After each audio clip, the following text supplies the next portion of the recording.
This is the Implant Concierge Tissue Borne Surgical Guide.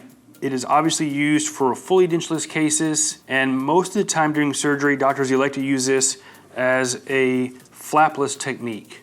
Approximately 15 to 20% of the cases at Implant Concierge are tissue borne surgical guides, so it's a widely used approach for implant placement.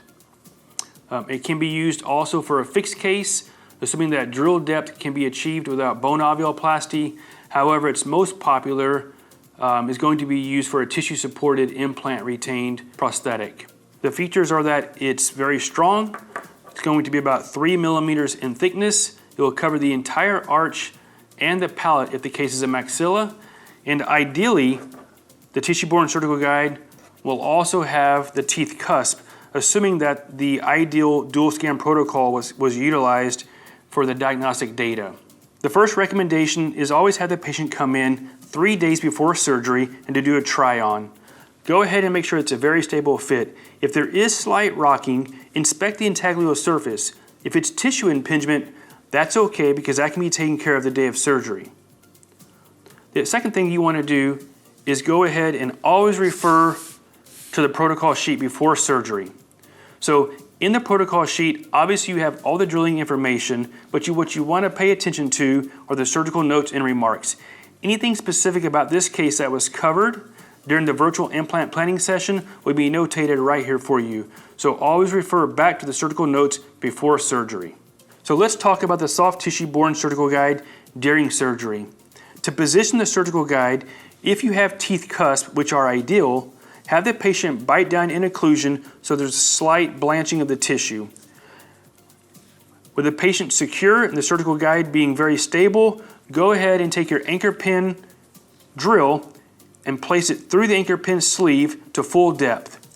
Once it's to full depth, go ahead and grab your first anchor pin and put it into position. What you want to make sure you achieve is that when the anchor pin is pushed in, that the hub is touching the master sleeve.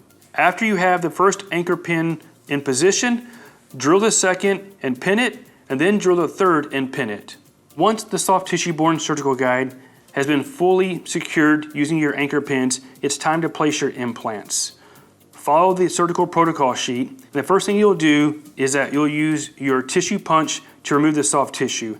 Once the soft tissue has been removed, go ahead and grab your implant drill, implant osteotomy drill, and engage it into the sleeve fully before you hit the gas pedal. At that point, pump it in and out in a vertical position.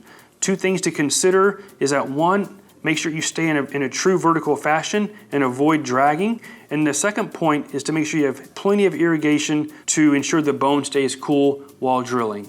During the process, if the sleeve dislodges, that's okay. Go ahead and simply insert it back in.